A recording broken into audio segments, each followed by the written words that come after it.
Some of you are still in school. You're excited about that, I'm sure. Some of you are out of school, and some of you, like me, have been out of school for decades. It's great. Looking back, you can see some of your shortcomings, some of the areas where you might have been a great student, but there's big gaps in your understanding of the world and how things work.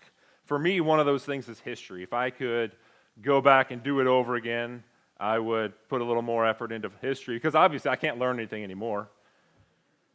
Pretty old. So it's not worth putting the effort in now. But if I had to do it again, learning more about history would be great. But maybe you guys are better at me than history, understanding kind of what happened in the not too distant past. So what kind of words or images come to your mind when you hear the following words? Austrian Archduke Franz Ferdinand, Vladimir Lenin, Woodrow Wilson, Verdun, Poland, Adolf Hitler, Nazis, Normandy, Pearl Harbor, Dwight Eisenhower, General Patton, Winston Churchill, Nagasaki. Now, unless you are a real history buff, you probably don't know the significance and the story behind every single word that was mentioned. But you've probably heard about them and have a vague understanding of what time frame and what happened and why those words are significant in our recent history. Now, today we're going to be looking at Genesis chapter 14, and in this chapter we find an epic tale of bravery, courage, rescue, and surprise. It's a story with a lot of firsts. It's the first time in the Bible that we read an account of a battle. It's the first time that we see the word tithe. It's the first time that Abram is referred to as a Hebrew. And it's the first time that we find a priest mentioned. Now, while there are many significant and exciting things happening in this chapter, there's going to be a lot of unfamiliar names and places.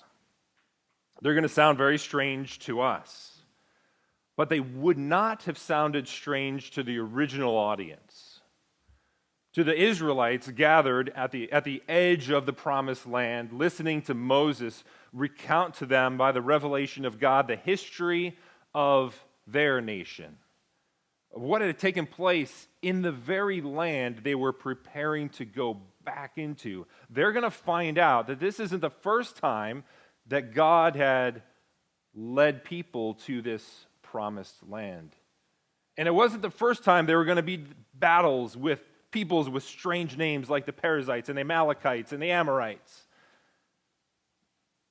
But what they were going to face had all in some way been done before. And what God was preparing them to do, God had already accomplished. So God wasn't sending them in as pioneers, the first people to deal with battle, to deal with pagans, to deal with intimidating armies, to deal with giants. In fact, we find here in Genesis 14 that as God is preparing them, He encourages them by reminding them that there isn't any of that new. That what they are going to do, God has already demonstrated and proven very reliable that He is capable to accomplish the things that He is calling His people to do. We find that this story would have been encouraging. It would have emboldened the people of Israel to know the kind of God that they were following. The kind of God that was giving them promises. The kind of God that was telling them about their future home, the future hope, and the rest that would come if they would just trust Him and believe. So let's read this epic and true story together. Genesis chapter 14. This is the word of the Lord. In the days of Amraphel, king of Shinar, Arioch, king of Elasar, Chedorlaomer, king of Elam, and Tidal, king of Goim. These kings made war with Bera, king of Sodom, Bersha, king of Gomorrah, Shinab, king of Admah, and Shemeber, king of Zobaim, and the king of Bela, that is Zor. And all these joined forces in the valley of Siddim, that is the Salt Sea. 12 years they had served Chedorlaomer, but in the 13th year they rebelled. In the 14th year, Chedorlaomer and the kings who were with him came and defeated the Rephaim in Ashtaroth Karnaim, and Zuzim in Ham, and Eman in Shevath Kiriathaim, and the Horites in the hill country of Seir as far as El Paran and the borders of the wilderness. Then they turned back and came to En Mishpat, that is Kadesh, and defeated all the country of the Amalekites, and also the Amorites who were dwelling in the Hazazon Tamar. Then the king of Sodom, the king of Gomorrah, the king of Admah, the king of Zeboim, and the king of Bela, that is Zoar, went out, and they joined battle in the valley of Siddim with Chedorlaomer, king of Elam, Tidal, king of Goim, Amraphel, king of Shinar, and Arioch, king of Elasar. 4 kings against 5. Now the valley of Siddim was full of bitumen pits, and as the king of Sodom and Gomorrah fled, some fell into them, and the rest fled to the hill country. So the enemy took all the possessions of Sodom and Gomorrah and all the provisions and went their way. They also took Lot, the son of Abram's brother, who was dwelling in Sodom, and his possessions, and went their way. Then one who had escaped came and told Abram the Hebrew, who was living by the oaks of Mamre, the Amorite, brother of Eshcol and of Aner, who were allies of Abram. When Abram heard that his kinsmen had been taken captive, he led forth his trained men born in his house, 318 of them, and went in pursuit as far as Dan. And he divided his forces against them by night, he and his servants, and defeated them, and pursued them to Hobah, north of Damascus. Then he brought back all the possessions, and also brought back his kinsman Lot with his possessions, and the women and the people. After his return from the defeat of Chedorlaomer and the kings who were with him, the king of Sodom went out to meet him in the valley of Sheva, that is, the king's valley. And Melchizedek, king of Salem, brought out bread and wine. He was priest of God Most High. And he blessed him and said, "Blessed be Abram by God Most High, possessor of heaven and earth, and blessed be God Most High, who has delivered your enemies into your hand." And Abram gave him 1/10 of everything. And the king of Sodom said to Abram, "Give me the persons, but take the goods for yourself." But Abram said to the king of Sodom, "I have lifted my hand to the Lord God Most High, possessor of heaven and earth, that I would not take a thread or a sandal strap or anything that is yours, lest you should say, 'I have made Abram rich.' I will take nothing but what the young men have eaten and the share of the men who were with me. Let Aner, Eshcol, and Mamre take their share." This is the word of the Lord. Now you may remember from the previous chapter that Abram faced a test of faith. And Abram's response to that test of prosperity revealed that he was growing in his belief in God's promises. He trusted in those promises rather than his own efforts and his own plans. And we continue to learn about the value of faith as we observe the life of Abram. As we study this chapter together, we're going to see that faith in God moves people to boldly pursue his glory. Now, those names and those places were likely pretty strange to us. But the situation is rather familiar. Our own country has a rather proud history of rebelling against distant rulers with nasty habits of taxation without representation. Yet the vassal kingdoms in the lands around Abram in this Dead Sea region didn't go and throw tea into the harbor. Instead, they organized themselves into a kind of a passive rebellion. They didn't go and attack their enemy. They just refused to continue paying tribute to him. Now, we're left guessing as to what made this change, but it seems reasonable because this is the course of history, after all. The rise and fall of nations and people getting tired of paying tribute and taxes, doubting the power of their enemy, and testing that power. We don't know why they all refused and worked together in this time, but likely, alone, they were afraid to do anything. But together they found courage and bravery to stand up against this mysterious and terrifying figure with a rather unusual name, Chedorlaomer. Chedorlaomer was this main guy in the story. His kingdom was in the east. Now, some of the places would be familiar to us. Shinar, the valley, is something that happened recently there. The people, after the flood, had gathered there in that valley and decided against the instruction from God in an act of rebellion to make a great name for themselves by building an amazing and impressive city and building a tower.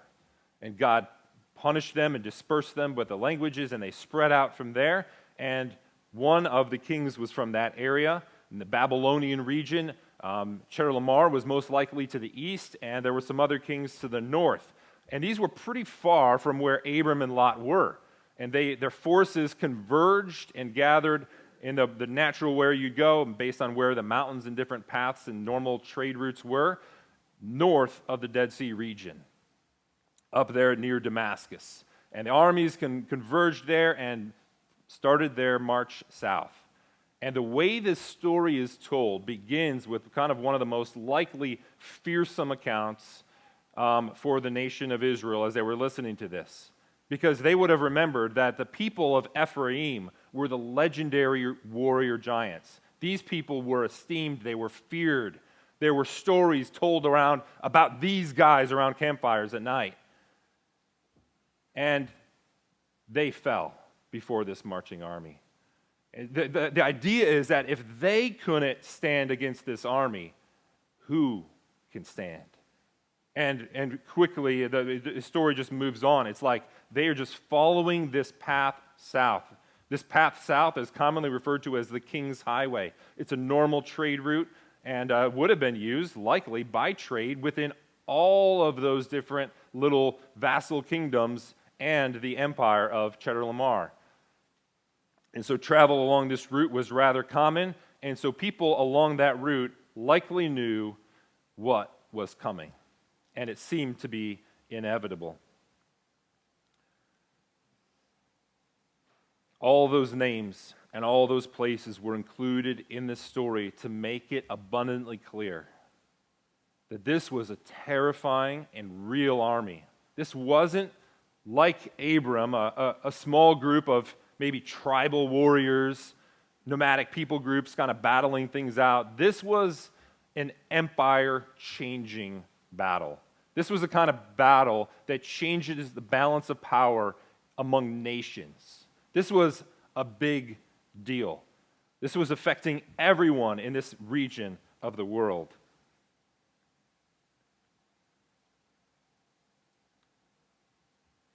And the armies of Chedorlaomer came, and one after another continued their undefeated record.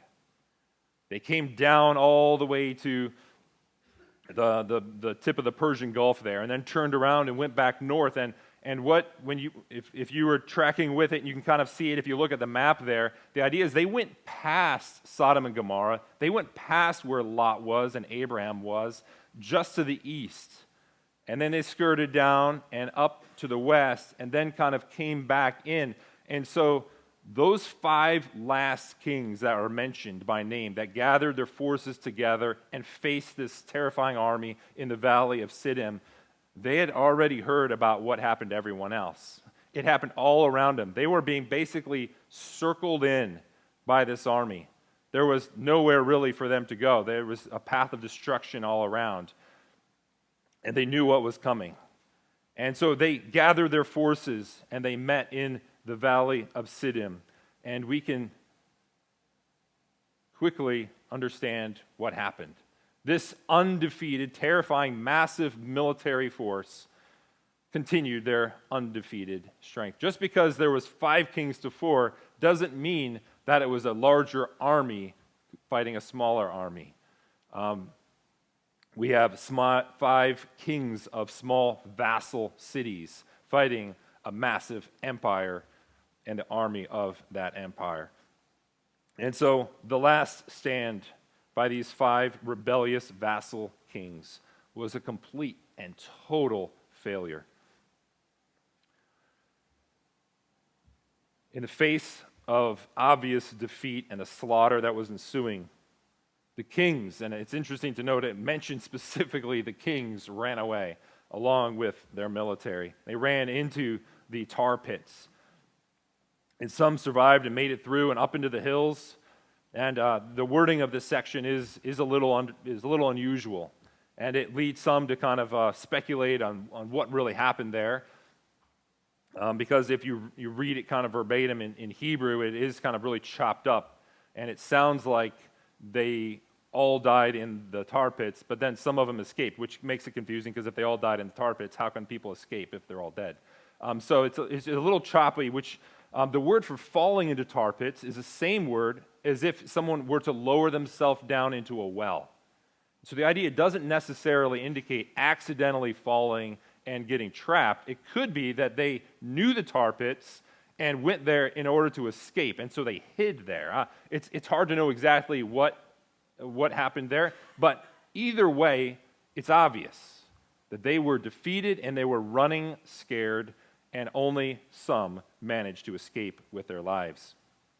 After this massive defeat in the valley of Siddim, the armies of Chedorlaomer went to those 5 cities and plundered and took from those possessions and all the things that they would want and the riches of those cities, and then left. The idea is that they had come to do what they came to do. There was no one else to defeat. And so they went back north on their way home. So this is the epic battle so far, but it's not over.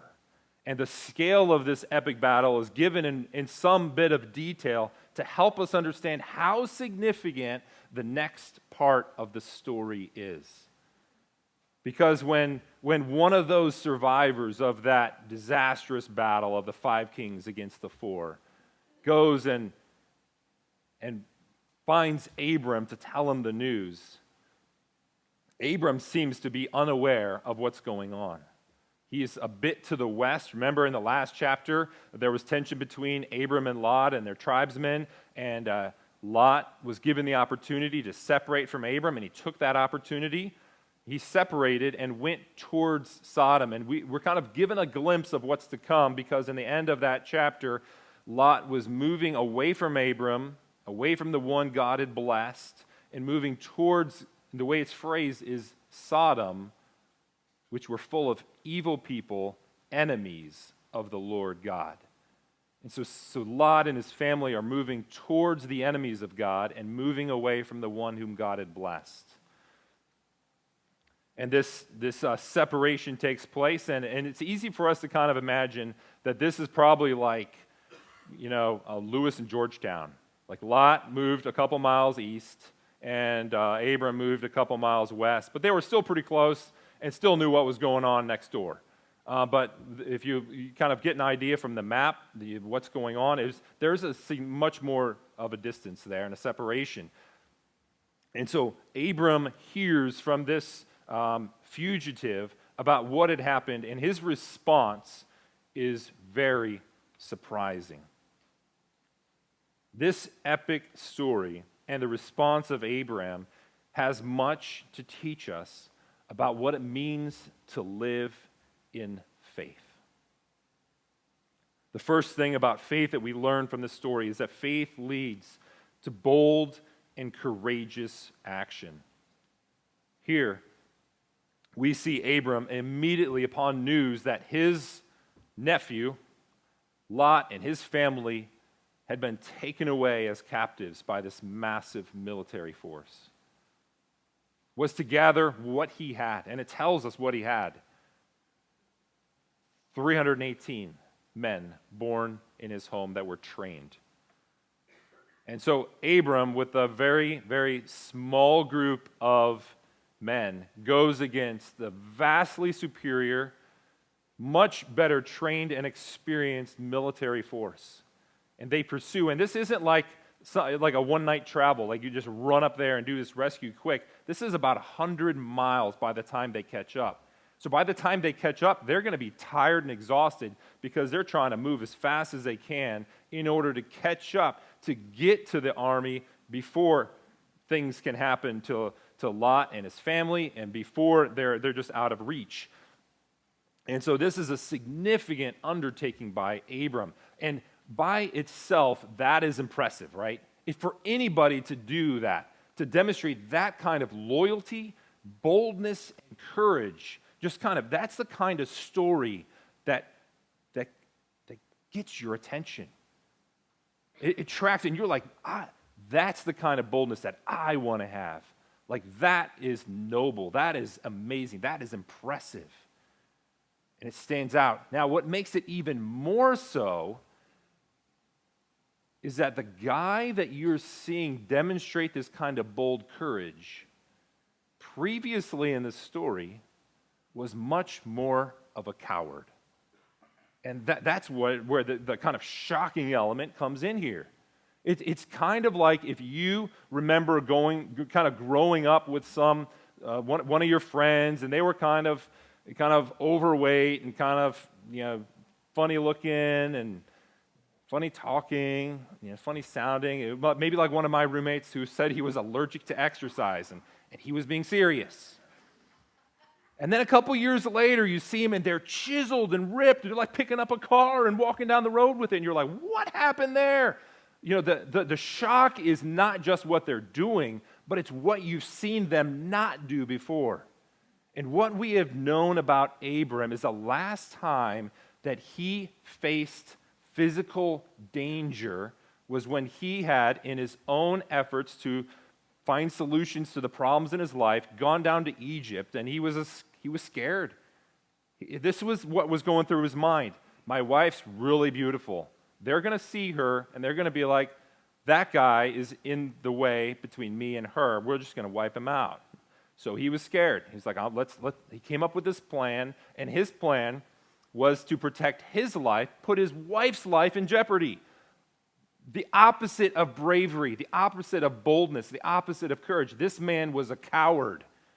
And in spite of his cowardice, God protected him because of the promises that God made to Abram, not because of the value of the character that Abram had or demonstrated. It was because of God's promises that God protected Abram in spite of himself. And that is the kind of image, the memory that we have of Abram the last time that he faced physical danger. And then you read this. You're like, what happened to this guy? What's going on? How did he go from this to this? Where did that amazing courage come from? Well, we're not left guessing, because in the middle and in the time between, we recognize that Abram had changed. It wasn't because he went to some workshop or read a self-help book, but he grew to understand that when he tried to do things in his own strength, according to his own plans, by his own efforts, things did not go well. But when he trusted God's promises, he recognized God's faithfulness, and that strengthened his belief in God's promises, then things went differently. God was trustworthy. God was a God that you should believe. And if God told him this was going to happen, it did happen. And so Abram was growing in his ability to hear and believe the promises of God.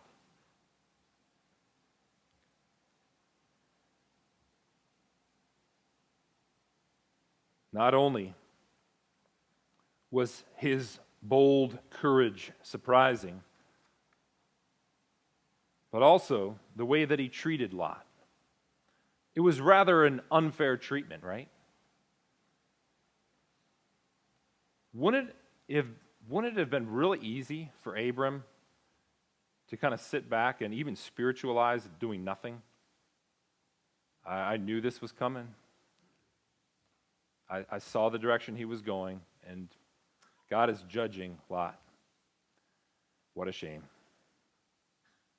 Wouldn't it have been very easy to do that? Think of how Lot had treated Abram. Abram had been generous, and Lot had taken advantage of that. Abram had been selfless, Lot had been selfish. How do you respond when people treat you in that way? When people take advantage of your generosity, your kindness? They take it in the run. You give them an inch and they take a mile. How do you respond? What is going on inside your heart? It would have been extremely easy for Abram there to write Lot off, to disregard him, and to even do so in spiritual sounding terminology. And yet, Abram doesn't do what is fair. He doesn't let Lot get what he deserves. Instead, he treats Lot in a way that he doesn't deserve. He demonstrates generous kindness, a kind of love that just doesn't really make sense.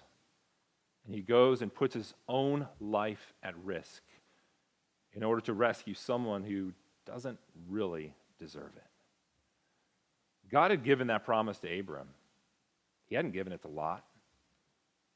Lot didn't have to be there. Lot wasn't a critical element to God's plan. He wasn't a critical element to Abram's plan. But yet Abram demonstrated genuine love towards someone who didn't deserve it by going and pursuing and rescuing Lot from the hands of an enemy that looked like it was undefeatable. See, belief in the promises of God transformed Abram from someone who used to be a coward into a bold and courageous warrior. A bold and courageous faith flows from believing in God's promises. And as we move to the next scene in this chapter, we're going to learn that faith values humility over personal ambition. See, after this amazing victory, and we're not given a lot of details, we just know they traveled pretty far, and in the nighttime, Abram divided his small group of men and attacked, and they were victorious, and they drove the armies back towards where they came from, significantly all the way up to Damascus. And before they recovered all of the things that they had taken and started the long trip back home. And it's on this way back that Abram and the people that are with him are met by two kings. They haven't made it all the way home yet. They meet in the Valley of Kings, which is very close to Jerusalem. They're outside Jerusalem in this valley, and they haven't got yet home because their home is further south of Jerusalem. But yet they're met, likely because people have heard about this amazing victory. And they are going out to find and welcome this victorious army back home. And they're met by two kings, it mentions. One king that we've heard about already, the king of Sodom, and the other king is a new character, and he shows up here unexpectedly and suddenly in the story. Another king in a story of many kings. You notice that the word king is mentioned over and over and over again. And while Chedorlaomer stands out as not just the funniest name, but the most terrifying king here, this king stands out for a much different reason. And it would have stood out even more so to the original audience, the Israelites, as they're sitting and listening to this account of the history of their own nation. Because so far, their focus is on Abram, right? Because Abram was the father of the nation of Israel. And in their mind, this story so far was likely somewhat familiar. This isn't the kind of story that gets forgotten and lost over the centuries or the decades even. This is the kind of story that gets repeated and repeated. This is the kind of story that makes Abraham, Abraham. In the mind of the Israelites, Abraham is the guy. He is an amazing historical figure, and in spite of all of his flaws are kind of wiped to the side, and you focus on the things that he did that were amazing, like this victory against the army of Chedorlaomer.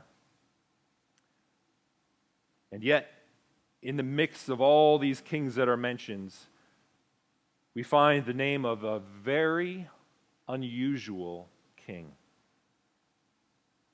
A very surprising description of this king. Because while Abram is the focus, they find out that before Abram was Abram, there was this king named Melchizedek. And just consider his name. His name means the king of righteousness. It comes from the two Hebrew words put together, Malek, king, and Zadok, righteousness. His name literally means the king of righteousness. And where did he rule? What was his kingdom called? It was the city of peace, Salem. And Salem might sound familiar to you, but it definitely sounded familiar to the Israelites because it was a town that would later change its name from Salem to Jerusalem. A town that played a hugely significant role in the history of God's people. In God's, not just the history of God's people, but in God's plan for redemption. Because one day, around 2,000 years later, another king would be in Jerusalem and would do something much different, a different kind of sacrifice. And we'll unpack a little bit more about that later. Here you find this king of righteousness in a city of peace. While that alone is striking and intriguing to the people of Israel, finding that before God had established his nation, there was a city ruled by a king who was known as righteous, who ruled in peace, but was also a priest. Priests lead people in worship. And so what we find here is out of what to us sounds like out of nowhere is a city of people who know and worship God, led by a priest and a king. And this is shocking because what sounds like what happened after the Tower of Babel is that everyone rebelled and no one listened or trusted in God's promises or God's plan to one day undo the curse of all the problems that we're dealing with in this world. It seems like everyone uniformly rebelled against God. And yet here we find a pocket of people who were loyal to the same God that had made this promise to Abraham. And it is shocking to us, and I'm certain that it was even more shocking to the nation of Israel to find out that God had his people at work. And it also does us well to remember that this isn't the only time we remember that God isn't only working through Abram, he's also working in other people around the same time. It's a different book and a much different story, but Job was somebody who lived around the same time. God was at work in different places of the world in different ways at this time. And it's important for us to remember that while the amazing thing that God is doing with the nation of Israel, and maybe the amazing thing that God is doing today in churches here, God is doing more than what we know. God is at work building his kingdom in ways that we don't understand, in ways that we can't see. And that could have been confusing to the people of Israel, but likely it was very encouraging to them. To know that God is doing things and changing people and building cities and establishing thrones. And we don't know about it until we kind of come in after the fact. This is Melchizedek. And he met Abram and his men as they were returning from this amazing victory with bread and wine. Now, it is easy to kind of extrapolate and make this really symbolically important. Nowhere in the New Testament do we find the bread and wine here mentioned as symbolically significant. So extrapolating and talking about communion and being prefigured here is a bit of a stretch. Most likely what's happening here is Melchizedek, the king of righteousness in the land of peace, is a generous, thoughtful guy who knows that these people coming back from this amazing victory are going to be tired and hungry. And he doesn't just know that, he does something about it. And he's generous and he's kind and he's thoughtful towards this group of people. And so he meets them with generous provision. But that doesn't stop. He also blesses Abraham. He pronounces a blessing from God Most High upon Abram. That sounds very similar to the kind of blessing that God himself pronounced over Abram. And then we have very little said about what happened. We're not given very much detail at all, but the last thing that we read about this King Melchizedek is that he received a tithe, a tenth of all that Abram had. Now, some people make a big deal whether this was a tenth of the spoils or a tenth of all Abram's possessions. I think it makes most sense considering Abram wasn't home. He wasn't with all of his possessions. What he was with all the spoils from the military conquests that he had just went on and was bringing back. And we know that he had the spoils with him because he had Lot and his family, which were previously were the spoils of the army of Chedorlaomer. Now he has recovered them and he's bringing all those possessions, all those riches that had been taken and looted and plundered, bringing them back. And so likely Abram takes a tenth of that and gives it to Melchizedek, which leaves us wondering, what's going on with that? What did Melchizedek do? Why is he getting a tenth of it? From what we know, he had nothing to do with the war, nothing to do with the battle, nothing to do with Abram's victory. Why does he get anything? The laws of the time, or the kind of the way things happen, the economics of war were pretty simple. The spoils go to the victor. If you're the loser, you get nothing. If you're a bystander, you get nothing. And so this begs us the question, why does Abram give him the tenth? And then the other question, why does Melchizedek receive it? You don't just receive a vast, generous donation of money and to be like, okay, cool, thanks. You know, if you don't deserve it, if someone comes up to you and is like, here, I have $100,000 for you, and you're like, why? That's what you want to know, right? Are there strings attached? What's going on? What's your motivation? You're like, your suspicion's up. We don't know exactly what's going on, and we're not given the details. We want to know them, and that's kind of natural. But it's interesting to note that Melchizedek is referred to and identified as a priest. This is the first time a priest is mentioned. The people of Israel gathered listening to this history are probably like, what? There weren't any priests back then.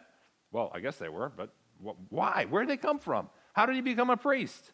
And this helps us again to remember that God is working in ways we don't have a complete, detailed, step-by-step of every single thing that God did, every single interaction that God had with his people. But we do know that somehow people knew what it meant to worship God. They knew how to offer sacrifices. Cain and Abel were offering sacrifices. How did they learn? How did they know what sacrifice was acceptable and what wasn't? We're not given the details, but what we do know is that they clearly understood what a sacrifice was for and how to worship God by giving sacrifices. So God had communicated in some way, we're not given the details, to Cain and Abel, and here we find not just them, but through the ages, all the way till you get to Melchizedek, here you have someone who knows how to function as a priest, someone to lead, to stand between and lead people who are far from God, close to God, to be that mediator. And the author of Hebrews later on looks back on this account and helps us understand the significance of Jesus Christ and his role as the perfect priest. And now to all the Israelites, they would have understood that if you're a priest, you get a tenth. It was kind of like God's provision for supporting the priest, who, according to the Israelite understanding, all had to come from the line of Levi. And so the line of Levi, those people were qualified by their bloodline to be priests, and those people had a special portion commanded by God to be given to them to help support them in their ministry to the rest of the tribes, to the rest of the people, in leading them in worshiping the one true God. So the people of Israel would have understood a priest gets a tithe, but how in the world did Abram know that? We don't know. But somehow, Abram's action demonstrates to us, before anyone should have understood this, that Abram recognized Melchizedek as an actual priest and treated him as God calls people to treat priests. It was done probably by the direction and hand of God, so that we, looking back, would be able to understand the significance and the value of Jesus, our great and perfect high priest.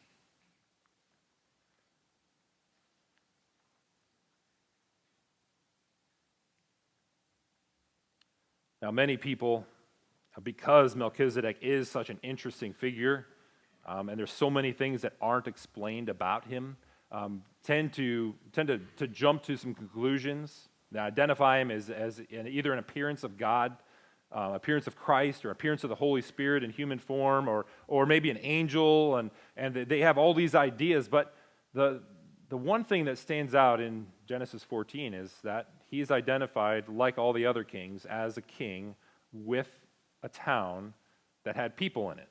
And so there isn't anything in this story to identify, other than he's described in a very unique and surprising way. There isn't anything that would lead us to believe that he was anything but an actual king in an actual city ruling over actual people. Especially since the name of the city is a well-known city, and the place was identified as the Valley of Kings, which is just outside Jerusalem. And so all these things seem to be putting together to present to us that this is a man who actually was born, a man who lived, but had a specific purpose in God's plan to help his people understand the significance of what would one day happen in Jerusalem when the perfect priest would come. And he didn't just rule as a king of righteousness in the city of peace. He was truly righteous and provides peace for all nations. And so we can, from our understanding and how God works through this and how God reveals this history, God is shaping this and telling this story to the people of Israel and to us in such a way that helps us see God is at work. God is moving and changing from national empires all the way down to people like Abram and even Lot.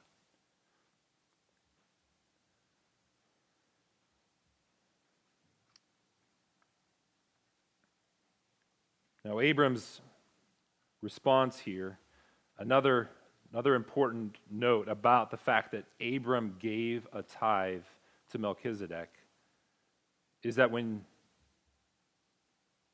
in that act of generosity, he was demonstrating something that would have been pretty clear at the time. You don't go and generously give to someone who you view as your inferior. The people, all those vassal kingdoms there, Chedorlaomer didn't give them tribute, they gave Chedorlaomer tribute. And so you see the significance. If Abram is coming and he's paying tribute to Melchizedek, who is the greater king? From a purely military standpoint, who's number one in this story so far? Before Abram was a part of the story, it was really clear who was number one. Chedorlaomer was the guy. His army was the undefeated army. And they had come through and they had swept everything in their way. They had made their dominance unquestionable. What happens when the number one team is knocked off the roster? Who's number one? It's the team that just defeated them. And so Abram, if you want to just think naturally about what's going on here, Chedorlaomer used to be the most powerful and most significant figure in that region, the most feared and respected man. When Chedorlaomer is defeated by Abram, who is the guy now? Who is the most feared and respected man in the area, in the whole region. If you go to anyone in that area and ask them, who's number one right now? The answer would have been Abram. And so when Abram goes and gives tribute, a tithe, 10% of everything to Melchizedek, Abram's demonstrating really clearly that he doesn't view himself as the number one guy. He isn't focused on himself and what he has done.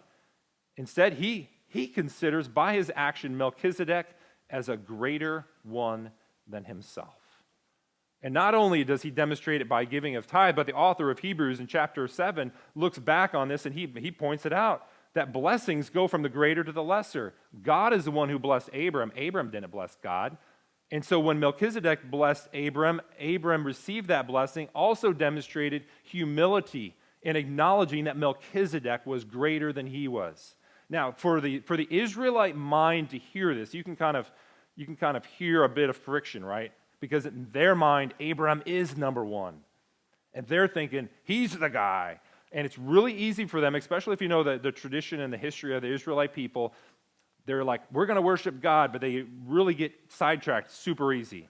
They're like, God, Abraham, or Moses, or whoever was like kind of the neat figure at the time, and the sacrificial system, the religious leaders, the high priest, whatever it was they would take what should have been going to God and they would divert it somewhere it didn't belong. And for the people of Israel to hear that Abraham, the guy that they viewed as number one, was submitting to Melchizedek would have demonstrated to them the important value of humility. Abraham was not somebody who was holding on to his own honor, his own respect, what he deserved. In fact, he humbly considered other people greater than himself. Does that sound familiar? It should, because when Jesus Christ himself came, he considered others greater than himself. He didn't come to serve. He didn't come to be served, but instead he came to serve and to give his life a ransom for many. And so throughout this story, we're seeing shades and glimpses of the gospel woven throughout this story.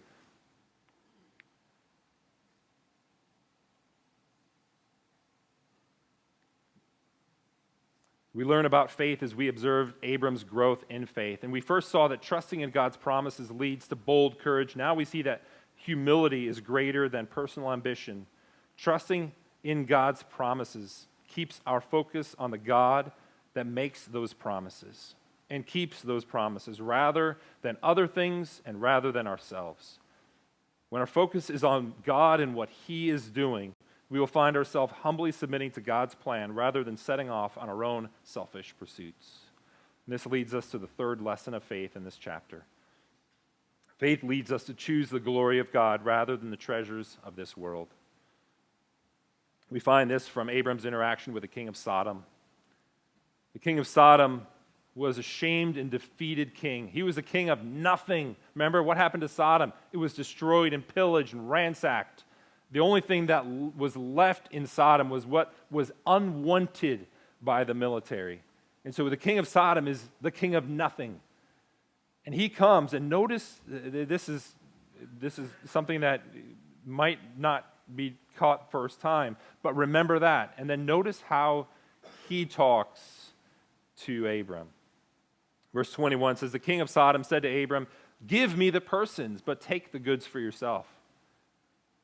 Doesn't it sound like he's bargaining, as if he has something to bargain with? He has nothing.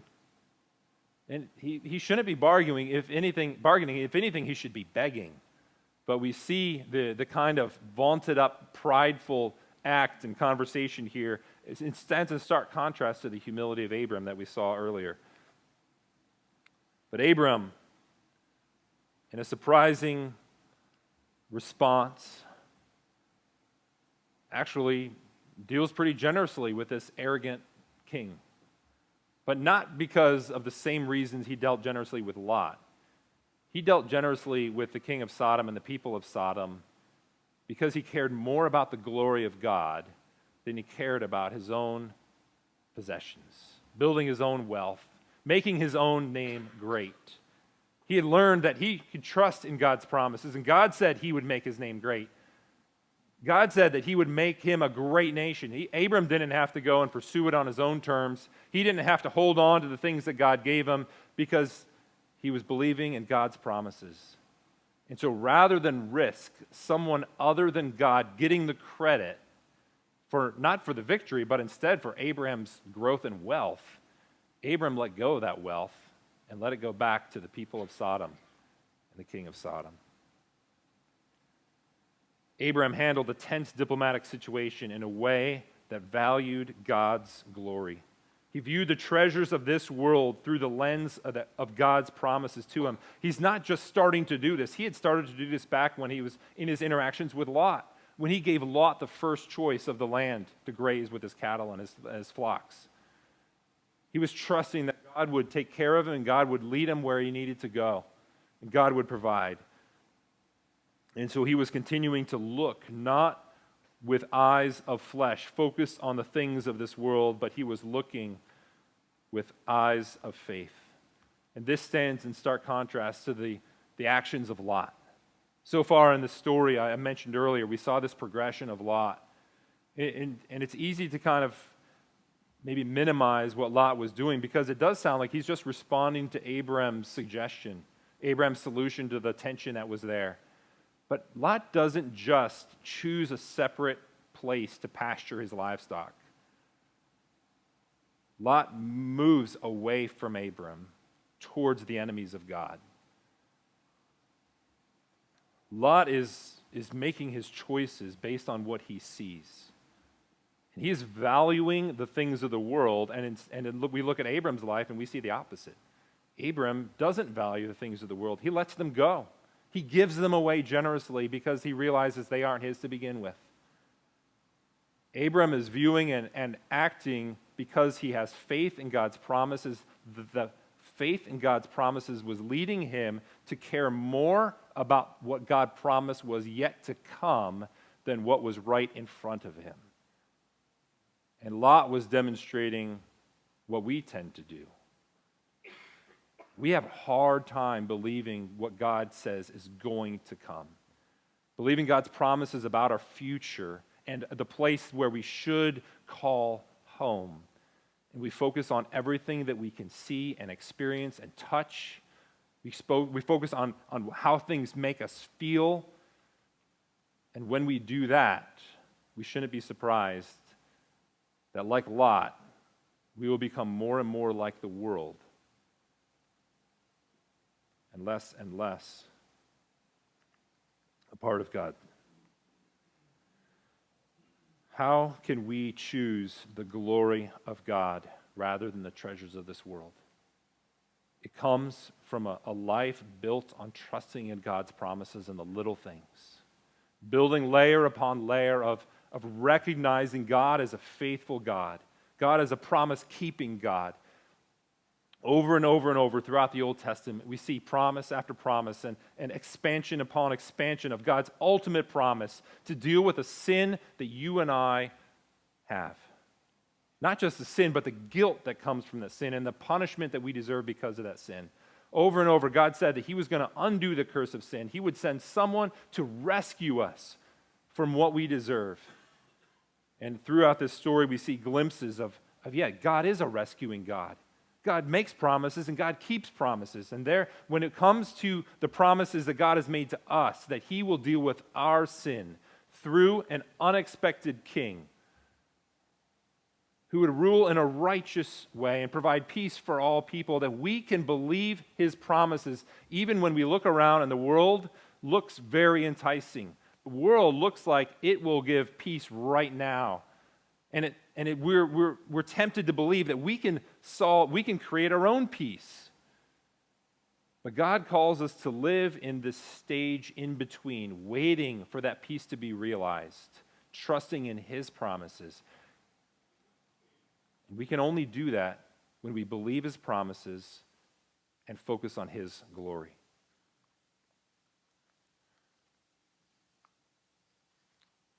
Abram was called a Hebrew in verse 13. He was identified as Abram the Hebrew, which to us sounds quite normal. But at that time, it was basically saying Abram the homeless man. None of us want to be homeless. None of us have plans, aspire as children to grow up to be homeless. And that kind of terminology is carried with this description of Abram. Abram is the one blessed by God, and yet, by all appearances from the world's perspective, he has nothing. He is homeless. Abram knows he has everything, but from the world looking in, he looks like he's homeless. He was viewed as an outsider, yet God gave him an amazing promise. Not just like a promise, like a pinky swear, but he made a covenant with Abram, guaranteeing that through this homeless wanderer, God would make a great name and would bless all the nations of the earth, and that God would give him a home and a great family. And God did keep his promise to Abraham. He gave Abram a son and a vast family and a home, and through him, a blessing that is a blessing to all of us today. From his offspring, a king was born, a king who was a blessing to all the nations. Pastor and author Nick Badzik gives us this thoughtful reminder. There is another pilgrim and another sojourner in the Scriptures upon whom we must fix our gaze, Jesus Christ, the son of Abraham and the greater Moses. He was the ultimate sojourner and a pilgrim on the earth. This was not his home. He came from his Father in glory and returned to his Father in glory. And it was he who told his disciples, I have come down from heaven not to do my own will, but the will of him who sent me. And he went to the cross, and he told them, I go and prepare a place for you. I will come again, and I will take you to myself, that where I am, you may be also, and you know the way to where I'm going. Jesus is the heavenly sojourner, traveling through the foreign land of this fallen world to the eternal inheritance he came to possess by the way of the cross. He came to inherit the world by passing through the world and finishing the work of redemption. He came to make us heirs with him of the world to come. He came to fulfill the hope of Abraham, of Joseph, and of Moses. He entered the state of sojourning to secure redemption for his people. See, Jesus is the king who invites you, the wandering soul, the weary traveler, the one who feels like there's nowhere that you belong. If you identify with Abram because you feel lost, you feel like you have no home, know this: the God of the homeless, wandering man named Abraham will welcome you just as he welcomed Abraham. Jesus is the king who invites you to find peace, to find family, to find a place where you do belong. All who come through Christ will one day find themselves with Abram, a part of God's family, looking forward to that promised rest in God's forever home. With the ability to live life as a sojourner, not looking for a home here anymore, but living with bold courage, trusting in God's promise, living for his glory because you know your home is somewhere greater. May we be people of faith, trusting in his promises. Let's pray.